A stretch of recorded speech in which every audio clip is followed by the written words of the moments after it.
Hola, bueno, en esta oportunidad vamos a desarrollar la temática de la frase nominal. La frase nominal es uno de los dos bloques o partes en las que se puede dividir una oración simple. Seguramente recordarán cuando en el secundario dividían a las oraciones en sujeto y predicado. Bueno, la frase nominal es el tipo de frase que conforma el sujeto. El otro bloque significativo es el bloque verbal, que estaría dentro del predicado y es donde se ubica el verbo conjugado. Entonces, una oración bimembre u oración simple puede dividirse en dos grandes bloques significativos. Por un lado, el bloque nominal, cuyo núcleo o palabra más importante es un sustantivo, y por otro, el bloque verbal, donde me encuentro con un verbo conjugado. La frase nominal puede funcionar dentro de la oración simple en distintos elementos. Por ejemplo, puede funcionar como sujeto en una oración simple. Por ejemplo, Virginia wrote many books. Virginia es el sujeto de esta oración. Podríamos reemplazarlo con the British writer, y ese también es un sujeto, y ambos podrían reemplazarse por un pronombre que sería ella. Ella escribió muchos libros. También puede funcionar como objeto dentro de la oración. Por ejemplo, her brother gave her the novel. Por ejemplo, la novela sería un objeto directo. ¿Qué le dio el hermano? Una novela. Her es el objeto indirecto. Y también podría funcionar dentro de la oración simple como un complemento de los verbos copulativos. Esto no es tan importante que ustedes recuerden todas las funciones que una frase nominal pueda tener dentro de la oración, pero sí es importante que ustedes puedan asociarla con la posición que estas partes ocupan dentro de la oración. Es decir, al principio encontramos al sujeto y después del verbo principal o verbo conjugado podemos encontrar objetos o el complemento. Las frases nominales pueden estar formadas por una palabra, como dijimos al principio, o por varias palabras, por eso se llaman frases. Puede haber más de una palabra. Podría ser el núcleo de una frase nominal, un sustantivo propio, por ejemplo, el nombre de una ciudad, el nombre de una persona o cualquier sustantivo, ya sea concreto o abstracto. Por ejemplo, un sustantivo concreto sería the book, el libro, y un sustantivo abstracto sería happiness, la felicidad. Este sustantivo también puede estar acompañado de otras palabras. En general, las más frecuentes que encontramos dentro de la frase nominal son los adjetivos. Por ejemplo, The Smith Language Institute. ¿Ven? En este ejemplo de frase nominal nos encontramos con que la palabra más importante de esta frase o núcleo es la palabra institute. Pero no se encuentra sola, sino que está acompañada de otras palabras. Por ejemplo, Smith Language, que sería el nombre del instituto, un instituto de idiomas Smith, y al principio de esta frase aparece un determinador o un artículo, podríamos llamarlo. Todas las palabras que se ubican delante del núcleo, es decir, delante del sustantivo o la palabra más importante, se llaman premodificadores. Repasando un poquito, en una frase nominal, el elemento que es esencial y que voy a encontrar en todas las frases nominales es el núcleo, la palabra más importante y la que siempre es un sustantivo o alguna palabra que tiene función de sustantivo.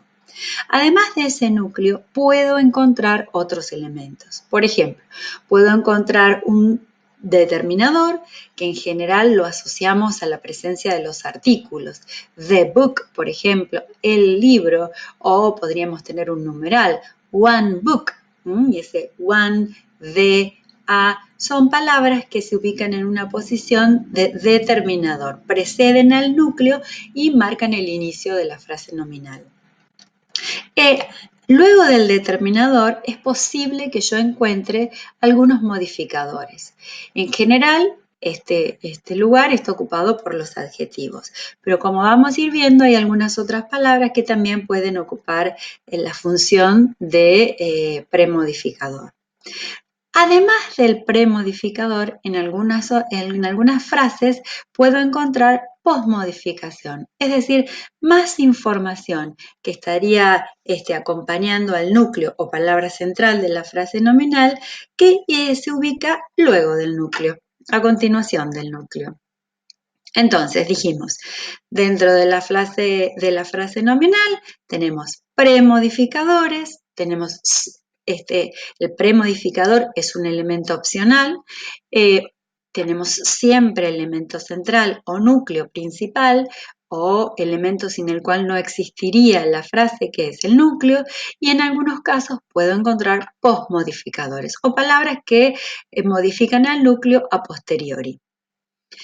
Vamos a detenernos ahora en los premodificadores del núcleo. Como dije en un principio, esta es la posición más común de los adjetivos, la de premodificadores del núcleo. Por ejemplo, si yo tengo la segunda frase, a beautiful woman, woman es el núcleo, pero beautiful es el adjetivo que está modificando ese núcleo. También, además de adjetivos, puedo encontrar otros sustantivos cumpliendo funciones de adjetivo, es decir, ubicados adelante del sustantivo principal o núcleo. Por ejemplo, biology student, en ese caso, ven, tengo dos sustantivos. Biology es un sustantivo y student es otro sustantivo, pero aparecen juntos. Yo debo recordar que el sustantivo principal o núcleo, en este tipo de frases que solo tienen premodificación, se ubican al final de la frase. Entonces, el más importante de estos dos sustantivos es el último, student. Y al momento de traducirla, como en castellano los adjetivos se ubican después del núcleo, lo que voy a hacer es invertir el orden de la lectura. Entonces, biology student lo vamos a traducir como estudiante de biología. Beautiful woman lo vamos a traducir como mujer bella. Tenemos algunos ejemplos más. The following example, por ejemplo, tenemos como núcleo de esta frase example, que es la palabra principal, y está acompañada de una forma no conjugada de ing, es decir, una palabra que tiene un sufijo ing y que, como vamos a ver más adelante, una de las funciones que tienen los sufijos ing es la de adjetivo. Entonces acá en este ejemplo, the following example, podríamos traducirlo como el ejemplo siguiente. También puedo encontrar funcionando como adjetivos a las palabras que tienen una terminación ed, que no siempre debemos asociar a los pasados. El sufijo ed en algunos ejemplos, en algunos casos, funciona como el participio, es decir, como la terminación ad oído de algunos adjetivos. Por ejemplo, en este caso, the planned trip lo podríamos traducir como el viaje planeado. Como ven, puedo encontrar varios modificadores a la vez, varios premodificadores como the Planned and Guided Learning Experience.